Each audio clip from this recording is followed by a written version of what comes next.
நாட்டில் எவ்வளோ பிரச்சனை இருக்குது, தெருவெங்கும் போராட்டம் இருக்குது, வீதிக்கு வீதி போராட்டம் இருக்குது. பிள்ளைகள் எல்லாத்தையும் விட்டுட்டு மாணவ மணிகளும் அங்கே நெடுவாசல் கதிராமங்கலம் எல்லாத்திலும் போராடிட்டு இருக்கான். இங்கே தெருவுக்கு தெரு எம்ஜிஆர் நூற்றாண்டு விழா அரசு காசில். எம்ஜிஆரே பார்க்கல எந்த பையனும். எம்ஜிஆர் யாருன்னு படிக்கிறதும் இல்லை. ஒரு விழாவில் உட்காந்து சுதா ரங்கநாதன் சொல்ல தெரியலையா? 3 பேர் பேச்சுக்கிறாயா அந்த காணொலியில. இவரே வெளிநாட்டில் போய் தமிழ்நாட்டில் இருந்து வர்றோம்னு சொல்லிடாத,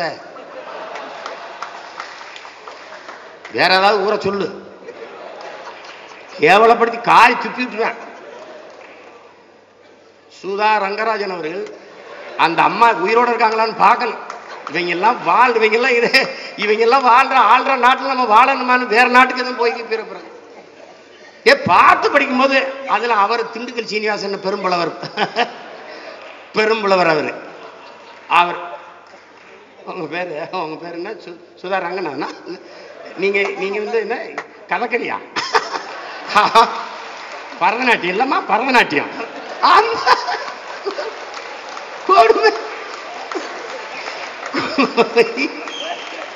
இனிமே அந்த அம்மா பாடுறதே நிப்பாட்டிடுவாங்கன்னு நினைக்கிறேன்.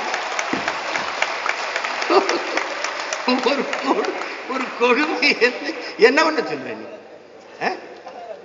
ஆத்து மணல அல்றதை எப்ப நிறுத்தீங்கன்னா இன்னும் 3 ஆண்டுகளில் நிப்பாத்திடுவோம். 3 நாளே தள்ள மாட்டாரு.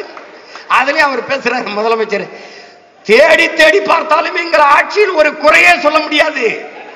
ஒரு தம்பி போடுறான், உங்க ஆட்சியை தாயா காணாமனு தேடிக்கிட்டு இருக்காங்க.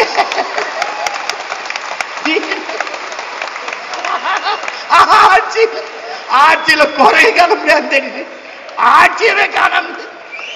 ஐயோ ஐயோ,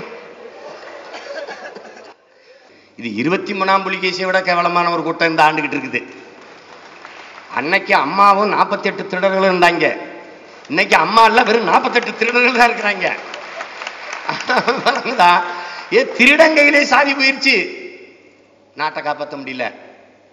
ஐயா வராரு முதலமைச்சர், வானூர்தி நிலையத்திலிருந்து இறங்கி இந்த ஊடகவியலாளர்கள்லாம் போய் நிற்றாங்க. ஐயா, நீட்டு தேர்வில் என்ன முடிவு எடுத்திருக்கீங்க?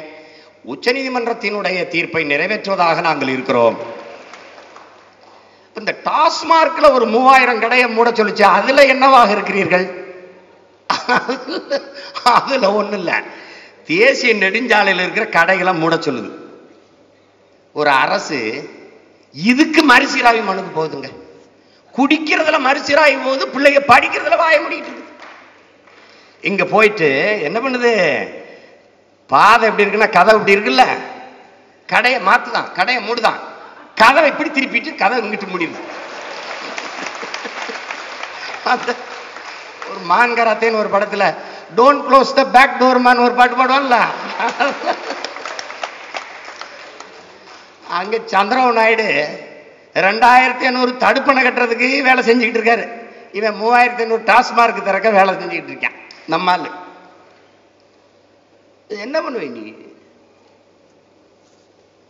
ஒன்னும் செய்ய முடியாது. இப்ப நம்ம இருக்கிறோம், நீட் வந்துருச்சு. 25 மருத்துவக் கல்லூரி, அரசு மருத்துவக் கல்லூரி, 25 அரசு மருத்துவக் கல்லூரியும் பூட்டு போட்டு போயிடும். நீட்டு ஒரே பூட்டு. எப்படா திறப்ப? நீ நீட்டை மூடு, நான் பூட்டை திறக்கிறேன், அவ்வளவுதான். ஏடா ஏன் கல்லூரி, ஏன் காசு, ஏன் பிள்ளைய படிக்க இடம் இல்லாத பள்ளிக்கூடம் எனக்கு எதுக்கு? மூடா, மூடிட்டேன், முடிஞ்சு. பேச்சுவார்த்தைக்கு அவன் வருவேன். நம்ம என்ன கேட்கிறான்? மத்த மாநிலம்லாம் போராடல, நீ ஏயா போராடுறான்? யோ, அவன்லாம் என் பள்ளிக்கூடத்துல வந்துரியா படிக்கிறான், அவன் ஏன் போராட போறான்?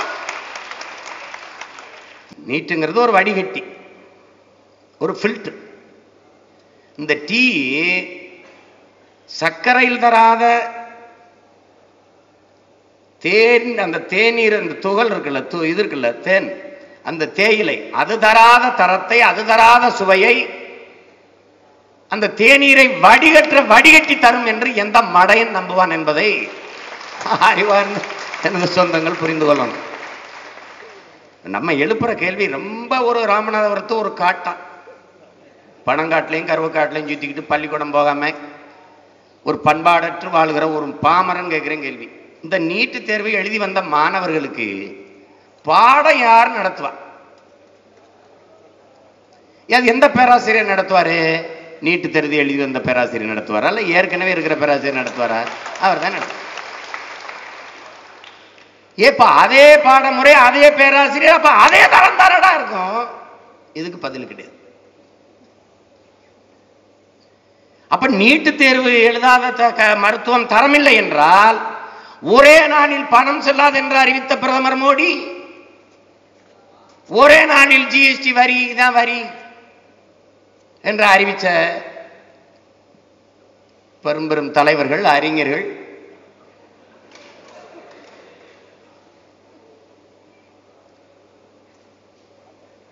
ஒரே நாளில் இதுவரை படிச்சிருக்கு இந்த டாக்டர்கள்லாம் அவெல்லாம் செலவணி ஆகாது, செல்லாதுப்பா, நீங்கள்லாம் இனிமேல் ஊசி போடாத, மருந்து மாத்திரை கொடுக்காது, நீ தரமற்றமே போ. அதுல குறிப்பா அம்மா தமிழிசையா என்ன கிருஷ்ணசாமியாவது விலக வச்சிருக்கலாம்ல. ஏப்பா நீ என்னப்பா நீங்கெல்லாம் தரமில்லாத டாக்டர்ஸ் அப்பா, தொட்டாதப்பா நோயாளிய சொல்லாமல. விடுதலை பெற்ற 70 ஆண்டுகளில் ஒரு தரமான மருத்துவரை கூட தர முடியல, இவங்க உருவாக்க முடியல. அதுவும் பிரதமர் என்ன பேசுறார்? இந்தியா இஸ் அவர் நேஷன் ஹே. மேல கையத்துக்குனா வளர்ச்சின்னு பாக்குறான், கீழே கையக்குனா ஏதோ பாக்குறான், மேலும் கீழும் பார்த்து கழுத்து சுலுக்கி செத்து போயிட்டான் பல இந்தியன். அவர் ஒவ்வொரு வாரமும் ஒரு புது புது இந்தியாவை பெத்து போட்டு வேற நாட்டுக்கு போயிடுறாரு. இது அனாதை இந்தியாவா கிடக்குது. மருத்துவம் நோய் குணமாவது என்பது வெறும் மாத்திரையில் இல்லை, இதயத்திலிருந்து வராத சொற்கள், இதயத்திலிருந்து வராத சொற்களால் இன்னொரு இதயத்தை கவர முடியாது. அப்படி பேசுவதனால் எந்த ஆன்மாக்களையும் இணைக்க முடியாதுங்கிறான் கத்தே. அப்படி இதயத்திலிருந்து வருகிற அன்பு கலந்த, பாசம் கலந்த, கருணையில் கரைந்த இனிய வார்த்தைகளால் தான் பாதி நோய்கள் இங்கு சரியாகுது. இதை நல்லா கவனிச்சுக்கணும். எங்க ஊர்ல இன்னும் எம்பிபிஎஸ் படிச்ச மருத்துவர்கள் இல்ல, சாதாரண தலைவலி காய்ச்சல்னா என்ன தலைவலி, ஒன்றும் இல்லை சரியாயிரும், உங்களுக்கு என்ன செய்ய போகுது, ஒன்றும் இல்லை. இந்த பாருங்க, இந்த மாத்திரை இந்த பொடியை இது பண்ணிட்டு அப்படியே தேனில் குழைச்சி சாப்பிட்டுட்டு ஒரு 2 வேளை அப்படியே வேது பிடிங்க, வேப்பங்களை போட்டு செங்கல்ல உள்ள போட்டு அப்படியே போர்விட்ட மூடி அவன் சொல்றது இருக்குல்ல, அதிலே பாதி நோய் குணமாயிரும்.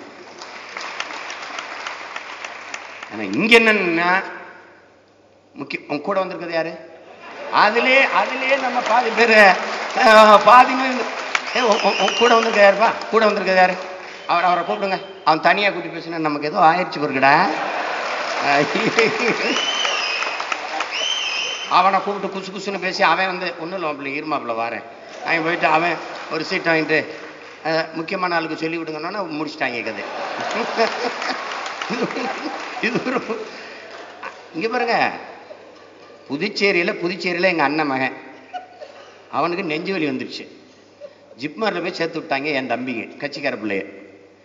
அவனுக்கு என்ன செய்யுதுன்னு நெஞ்சு வலிக்குதுன்னு சொல்கிறான். அந்த டாக்டருக்கு ஒன்றும் புரியல. அவன் வந்து 1/2 மணி நேரம் அதை விவாதிச்சு செத்து போயிட்டான். ஏன்? மொழி புரியல. அதுதான் நமக்கு கஸ்தூரி கூட சொன்னாங்க. நான் என்ன எங்கள் அப்பத்தாவுக்கு காய்ச்சல், அது போய் இப்படி உட்காந்துருக்கேன் பலோ, அவன் ஏதாவது சொல்லுவான், எனக்கு தெரியல, ஏதோ ஒன்று சொல்றான்னு வச்சுக்கிறேங்க. அவன் வந்து அது ஒன்று காய்ச்சலுப்பா, குது குதுன்னு வருதுப்பா, ஒரு மாத்திரை கொடுப்பான், அவன் வயிற்று வலி கொடுப்பான், கிளவி செத்து போயிடுவான். எது என்னடா நல்லா தான் இருந்துச்சு, கிளவி ஆஸ்பத்திரிக்கு போய் செத்து போச்சுன்ட்டு. நான் தம்பிங்கிற படத்தில் ஒரு காட்சி எடுத்திருந்தேன். தற்கொலை செய்வதற்காக விஷம் குடித்தான், பிழைத்துக் கொண்டான். விஷத்தில் கலப்படம்.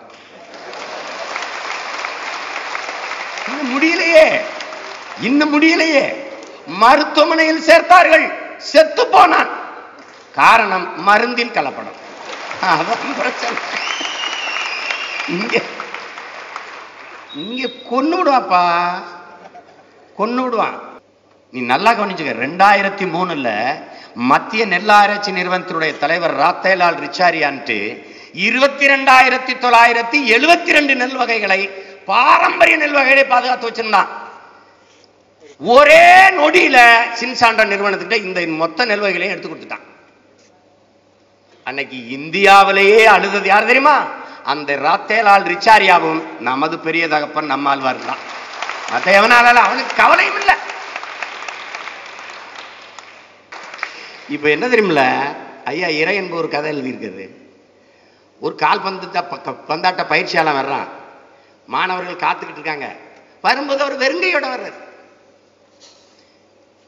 என்னங்க நீங்க பந்து இல்லாம எப்படி வர்றீங்க, எப்படி பயிற்சி எடுக்கிறது அப்படின்னா, பந்து எடுக்காம வந்துட்டீங்க அப்படின்னா, வேணும் தான் எடுக்காம வந்தேன் அப்படின்னு. அப்புறம் எப்படி பயிற்சி எடுக்கிறது? எடுக்கலாம். கால் பந்து எத்தனை பேர் ஆடுறோம் அப்படின்னா, திடலுக்குள்ள எத்தனை பேர் நிப்பா? 22 பேர். சரி, யாரு எத்தனை பந்து வச்சு விளையாடுறோம்? ஒரே பந்து தான். அந்த பந்து யாராவது ஒருத்தங்காலில் தானே இருக்கும். கால் யாருகாலில் பந்து இருக்குதோ அவனை விட்டுட்டு பந்து இல்லாத 21 பேர் என்ன முடிவெடுக்கிறானோ அதான்டா வெற்றியை தீர்மானிக்குதுங்கிறான். இது நல்லா நுட்பமாக கவனிச்சுக்கணும். காலில் பந்து இருக்கிறவன்ல வெற்றியை தீர்மானிக்கிறவன், பந்து இல்லாத நிக்கிறான்ல திடலுக்குள்ள 21 பேர், அவன் தான் வெற்றியை தீர்மானிக்கிறான். இப்ப அதிகாரம் இருக்கிற எடப்பாடி பழனிசாமி கிட்ட பந்து இருக்கு, அவர்கள் வெற்றியை தீர்மானிக்க போறது. பந்து இல்லாம நிக்கிற நாம தான் தீர்மானிக்கணும் வெற்றியை. நல்லா கவனிச்சுக்கணும். அது எப்படி? எங்க அண்ணன் யார்? எங்க அண்ணன் பொன் ராதாகிருஷ்ணன், எங்க அம்மா தமிழிசை. எப்படி பேச்சு தெரியுமில்ல? ஏழை எளிய குழந்தைகள் படிப்பதை தடுக்கிறார்கள், அவர்களுக்கான வாய்ப்பை கெடுக்கிறார்கள். ஏழை குழந்தைகள் மேல எவ்வளவு பரிவு, எவ்வளவு இரக்கம். இது பணக்கார டாடா பிர்லாவின் பேத்தி இல்லது. நல்ல கவனிங்க, ஏழைகளின் மேல அவ்வளவு இரக்கம். எல்லாரும் ஒரு மகாத்மா இல்லை, எல்லாரும் மகாத்மாக்கள். ஏழை விவசாயி மேல இறக்கப்பட்டாங்க, ஏழை நெசவாளி மேல ரொம்ப இறக்கப்பட்டுட்டாங்க, ஏழை மீனவன் மேல இறக்கப்பட்டாச்சு. இப்ப ஏழை குழந்தைகள் மேல இறக்கம். அம்புட்டு நடிப்பு, அம்புட்டு நாடகம். இந்திய நேரடியா படிக்க வைக்க முடியல, அதுக்கு வழி இல்லை. ஏன்னா எதிர்க்கிறாங்க, கேள்வியா கேட்கிறாங்க. ஹிந்தி படிச்சா வேலை கிடைக்கும், எங்க கிடைக்கும்னு கேட்கிறோம் நம்ம. ஹிந்தி படிச்சா வட மாநில வேலைங்க. அப்ப இங்க சோன் பப்படி சொட்டு வைக்கிறேன், பான்புரி வைக்கிறலாம் யாருன்னு கேட்கிறேன். பதில் சொல்ல முடியல. அவங்க சொன்னாங்க பாருங்க, சேலத்துல போய் ஒரு இட்லி கேட்டா கூட ஹிந்தியில, ஏன்னா என் கடையில் வந்து வேலை செய்யறான். ஹிந்தி படிச்சா வேலை கிடைக்கும் எங்க? தமிழ்நாட்டில்.